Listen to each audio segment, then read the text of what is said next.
बिस्मिल्लाहिर्रहमानिर्रहीम। एक बंदा 5 वक्त का नमाजी था। ये काफ़ी अच्छा नेक साले था। ये नमाज का हर हाल में एहतमाम करता था, चाहे कुछ भी हो जाए। ये एक रात सोया हुआ था। जैसी सुबह का वक्त हुआ तो इसने नमाज अदा करने के लिए वज़ू किया और नमाज पढ़ने के लिए घर से निकलकर मस्जिद की तरफ सफ़र करने लगा। रास्ते में एक जगह पर कीचड़ पड़ी हुई थी तो यह अचानक ही कीचड़ में गिर पड़ा।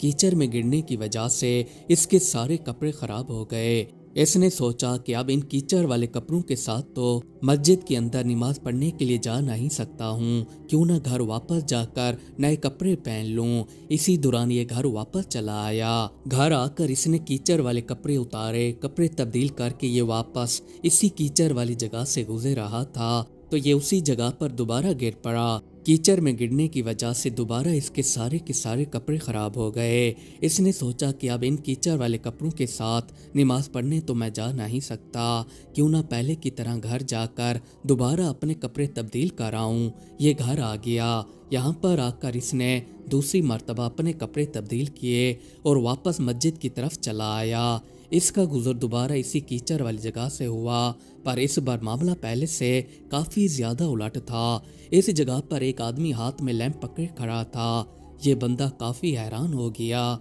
इसने लैंप पकड़ने वाले आदमी से कहा कि जनाब, आप यहाँ पर लैंप पकड़े हुए किसके लिए खड़े हैं? इसने जवाब दिया कि मैंने देखा आप बार बार इस कीचड़ के अंदर गिर रहे थे, इसीलिए मैं घर से लैंप ले आया हूँ ताकि आप बआसानी यहाँ से गुजर सकें। नमाजी ने कहा कि आपकी मेहरबानी, आप भी मेरे साथ चलें। फिर ये इसको अपने साथ लेकर मस्जिद की तरफ चल पड़ा। जैसे ये मस्जिद के करीब आ गए तो नमाजी मस्जिद में जाने लगा, पर ये लैंप पकड़ने वाला बंदा मस्जिद के अंदर नहीं आ रहा था। नमाजी ने लैंप पकड़ने वाले से पूछा कि भाई, आप भी मस्जिद के अंदर नमाज पढ़ने के लिए आ जाएं। लैंप पकड़ने वाले ने कहा कि नहीं, मैं मस्जिद नहीं आ सकता। नमाजी ने कहा कि क्यों भाई, आप मस्जिद में क्यों नहीं आ सकते? आखिर क्या वजह है जिसकी वजह से आप नमाज पढ़ने मस्जिद में नहीं आ रहे?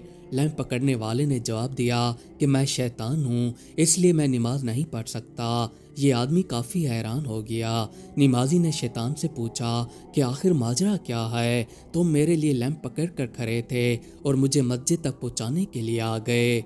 शैतान ने जवाब दिया कि मैंने देखा कि तुम नमाज पढ़ने के लिए मस्जिद की तरफ आ रहे थे तो मैंने तुम्हें कीचड़ के अंदर धक्का दे दिया। मेरा यही ख्याल था कि तुम दोबारा मस्जिद नमाज पढ़ने के लिए नहीं जाओगे, पर तुम घर चले गए और वहां पर जाकर कपड़े तब्दील करके वापस नमाज पढ़ने के लिए चले आए तो मैंने दूसरी बार तुम्हें धक्का दे दिया। इसके बाद मैंने सोचा कि अब तुम वापस नहीं आओगे, पर दूसरी बार भी तुम मोहब्बत इलाही के लिए नमाज पढ़ने के लिए चले आए। जब मैंने तुम्हें पहली बार धक्का दिया था तो अल्लाह ताला ने तुम्हारे सारे गुनाह माफ़ फरमा दिए थे। फिर जब मैंने तुम्हें दूसरी बार धक्का दिया था तो अल्लाह ताला ने तुम्हारे आबाओ अजदाद के भी गुनाह माफ़ फरमा दिए थे। इसके बाद मैंने सोचा अगर अब मैं तुम्हें तीसरी बार धक्का देता हूँ तो अल्लाह ताला सारे मुसलमानों के गुनाह माफ़ न फरमा दे। इसीलिए मुझे ख़तरा पड़ गया कि अगर अब मैं तुम्हें धक्का ना भी दूँ तो कहीं तुम दोबारा अपनी वजह से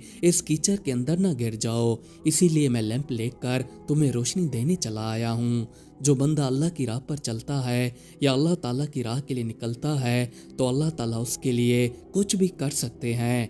एक इलाके के अंदर गरीब बुढ़िया औरत रहती थी। इस बूढ़ी औरत का दुनिया के अंदर कोई सहारा नहीं था। ये बेचारी तन्हाई की जिंदगी गुजार रही थी। एक मर्तबा इसे किसी काम के सिलसिले में कहीं पर जाना था। इसने घर से जरूरत का कोई सामान इकट्ठा किया और सफर पर रवाना हो पड़ी। अभी इसका सफर रवां दवां था तो इसे रास्ते में कुछ चोर मिल गए। चोरों ने आकर इस बुढ़िया औरत से सामान खींचने की कोशिश की। बुढ़िया औरत ने चोरों से कहा कि बेटा, मेरा इस दुनिया के अंदर कोई भी मौजूद नहीं है। मैं अकेली तना रहती हूँ। मेरा आगे पीछे कोई सहारा नहीं है। आप लोग मेरा सामान लेकर क्या करेंगे? इसके अंदर सिर्फ चंद चीजें मौजूद हैं जो कि आपके लिए मामूली सी बात है। इसमें आपके लिए कोई भी जरूरत का सामान नहीं पड़ा, पर मेरे लिए तो मेरा सब कुछ इसी में है जिससे मेरा गुजारा चलता है। पर चोरों ने इस बुढ़िया औरत की एक भी नहीं सुनी। इन्होंने इससे सामान की गठरी खींच ली। अब बुढ़िया औरत कर भी क्या सकती थी?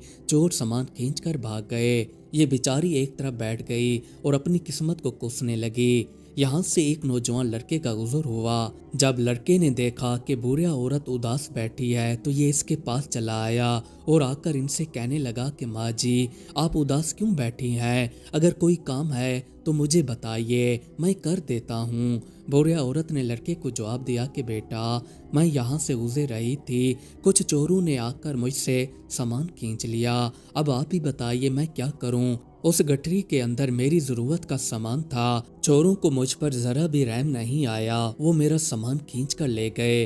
अब मुझे इंसाफ चाहिए। लड़के ने बुढ़िया औरत से कहा कि आप घबराइए मत, हमारे मुल्क का बादशाह काफी अच्छा बंदा है, मैं आपको उनके दरबार में ले चलता हूँ। आप वहाँ पर जाकर अपनी रूह-ए-दाद सुनाइएगा। लड़का बुढ़िया औरत को अपने साथ लेकर बादशाह के दरबार में आ गया। बादशाह का दरबार लगा हुआ था। बादशाह बारी बारी सबकी शिकायतें सुन रहा था। कुछ देर बाद इन बुढ़िया औरत की बारी आ गई। बादशाह ने इन बुढ़िया औरत से कहा कि आपकी क्या शिकायत है? इस पर बुढ़िया औरत बादशाह से कहने लगी कि बादशाह सलामत, मैं अकेली तन तना रहती हूँ। इस दुनिया के अंदर मेरा कोई भी सहारा मौजूद नहीं है, मुझे आपसे इंसाफ की तवक्को है। बादशाह ने कहा कि बड़ी भी, आप अपनी शिकायत बताएं, उम्मीद काफ़ी है कि मैं आपका मसला हल कर दूंगा। बुढ़िया औरत ने कहा कि मैं अपना सामान लेकर एक रास्ते से गुजर रही थी तो चोरों ने आकर मुझसे मेरा सामान खींच लिया। अब आप ही बताएं, मेरा सामान ज़्यादा कीमती तो नहीं था, पर चोर वो लेकर भाग गए, मुझे इंसाफ चाहिए। बादशाह ने कहा कि वहाँ पर कोई बंदा मौजूद था जब आपसे चोरों ने सामान खींचा। बुढ़िया औरत ने कहा कि नहीं, वहाँ पर कोई भी बंदा मौजूद नहीं था। फिर बादशाह ने कहा कि क्या वहाँ पर कोई चीज़ मौजूद थी? बुढ़िया औरत ने कहा कि हाँ, वहाँ पर एक दरख्त मौजूद था। बादशाह ने उसी वक्त सिपाहियों को हुक्म दिया कि फौरी जाकर इस दरख्त को 10 कोड़े लगाओ। दरबार के अंदर जितने भी लोग बैठे थे सब लोग बादशाह का फैसला सुनकर हैरान हो गए कि ये बादशाह का कैसा फैसला है जो दरख्त को कोड़े लगाने पर तुला हुआ है, जबकि इसमें तो दरख्त की कोई भी गलती नहीं है। पर बादशाह का हुक्म था। सिपाही उसी जगह पर आ गए और आकर दरख्त को 10 कोड़े लगाए। ये खबर आसपास के इलाके तक फैलने लगी। अब जो चोर थे इनको भी पता चल गया कि बुढ़िया औरत ने जाकर बादशाह को शिकायत की है। अगर बादशाह ने हमें ढूंढ लिया तो पता नहीं हमारे साथ क्या करेगा। सब चोरों ने बुढ़िया औरत का सामान इकट्ठा किया और ले आकर उसी दरख्त के नीचे रखकर भाग गए। अगली सुबह हुई तो बादशाह ने सिपाहियों को हुक्म दिया कि जाओ दरख्त के पास जाकर देखो कोई सामान रखा है या नहीं। बादशाह के सिपाही दरख्त के पास आ गए। इन्होंने यहाँ पर आकर देखा तो एक गठरी रखी हुई थी। ये गठरी उठाकर बादशाह के पास आ गए। बादशाह ने बुढ़िया औरत को बुलवाया। जब बुढ़िया औरत आ गई तो बादशाह ने इसको इसका सारा सामान वापस लौटा दिया। बुढ़िया औरत ने अपनी गठरी को खोलकर देखा तो इसके अंदर सामान वैसे का वैसे मौजूद था। इसने बादशाह से कहा कि बादशाह सलामत, मुझे एक बात समझ नहीं आई, आपने दरख्त को कोड़े क्यों लगवाए? और यह भी समझ नहीं आई कि मेरा सामान वापस कैसे आ गया। बादशाह ने कहा कि चोरों को मालूम हो चुका था कि बादशाह हमें ढूंढ कर ही रहेगा, क्योंकि इन्होंने वहां पर मौजूद दरख्त को कोड़े लगाने का सुन लिया था। तो वो लोग समझ गए कि अब बादशाह किसी न किसी तरीके से हमें भी ढूंढ लेगा। इसीलिए उन लोगों के अंदर डर बैठ गया था। इसी वजह से उन लोगों ने सामान वापस लुटा दिया। जितने भी यहाँ पर दरबार के अंदर बंदे बैठे थे इन सब ने बादशाह की दानिशमंदाना बात सुनी तो सब लोग हैरान रह गए। मज़ीद अच्छी अच्छी वीडियोस देखने के लिए हमारे चैनल को सब्सक्राइब कर लें। शुक्रिया।